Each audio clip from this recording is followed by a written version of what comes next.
You doubtless have been following the story or heard much about it. It has set particularly kind of centre-right or right-wing online circles in particular aflame, this story. Essex Police defending their decision to investigate the Telegraph columnist Ms Pearson over a social media post, saying she is accused of inciting racial hatred, not of committing a non-crime hate incident, as she had claimed.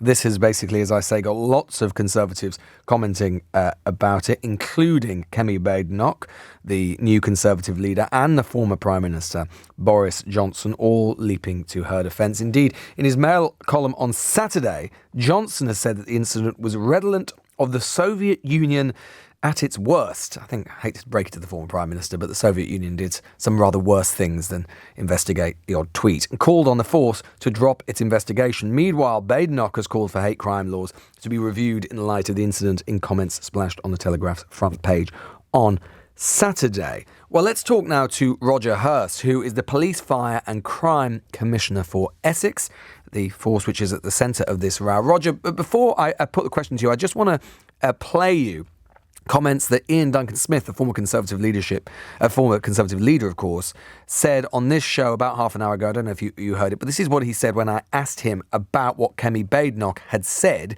wading into this row. Well, I think she's quite at liberty to comment on what looks to me like a complete absurdity. I am at the moment campaigning like mad in my constituency, and many others are, to get the police onto the streets to stop the shoplifters going on in open, standing on the pavements, going into shops, threatening the shopkeepers, raiding these places to the tune of £10,000 a time, destroying the peace and certainty of the high streets. That's where we want the police.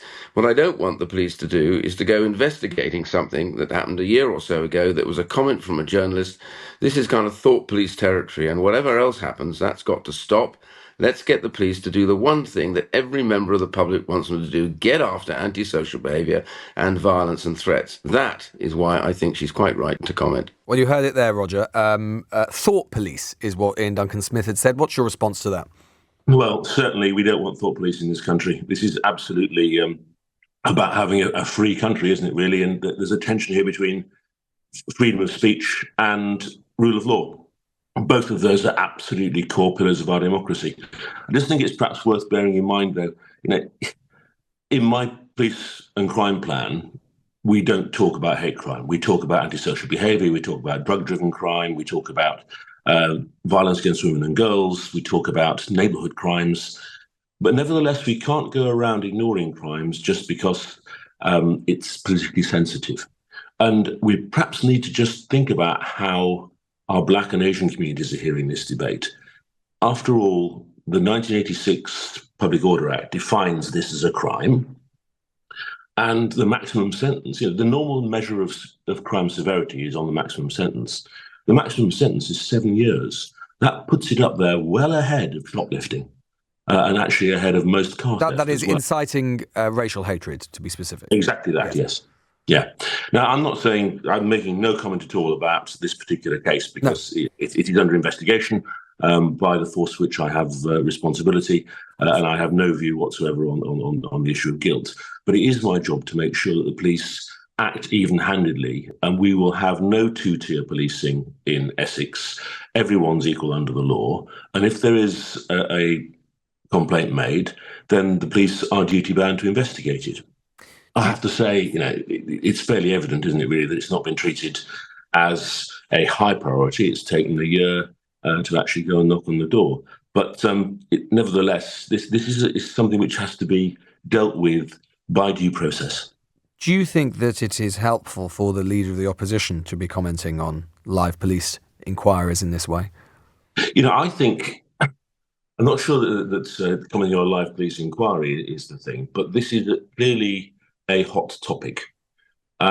It's something that we do need to clear up. There was a very real debate here around, particularly, I think, the non-crime hate incidents. And are they taking police time? Actually, not directly relevant to the case in hand, but quite a big issue. In Essex last year, the police looked at over 700 non-crime hate incidents.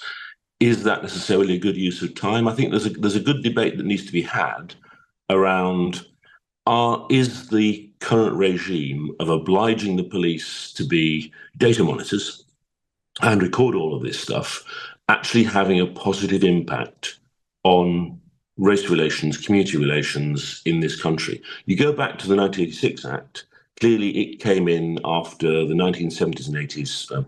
I'm a little bit older than you, probably, Lewis, where we had quite a lot of race riots. Yep. They calmed down a lot after the Act came in.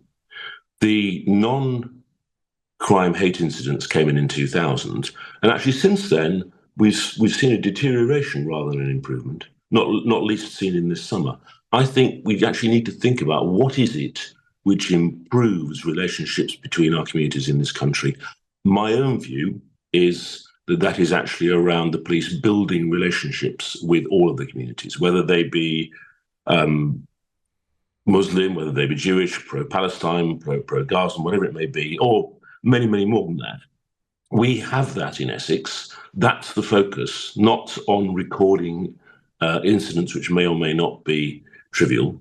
And I think there's something there about the fact that we didn't actually have any of those rights in the summer in our county. So what would you say to Boris Johnson, who has written this weekend that what has happened in the force for which you are the commissioner is redolent to the Soviet Union at its worst? Yeah, I'm afraid, having read that article, Boris was also talking about the police trawling the internet for these things. That's not what we do. I think there's a little bit of a gap between his understanding of what's going on here and what the police actually do. And this is a response to a specific complaint about a particular incident. And Liz Truss suggesting that is bullying, that your force is bullying Alison Pearson. I think we can. Well, again, you're asking me to comment on the particular incident. I probably ought not do that. That's probably for others to judge. It will go through due process. I think the next stage is it will go to the Crown Prosecution Service for their assessment. But I assume you would say, just as a matter of record and policy, that your force does not bully anyone. It is part of my job to make sure our force does not bully anyone. Yes.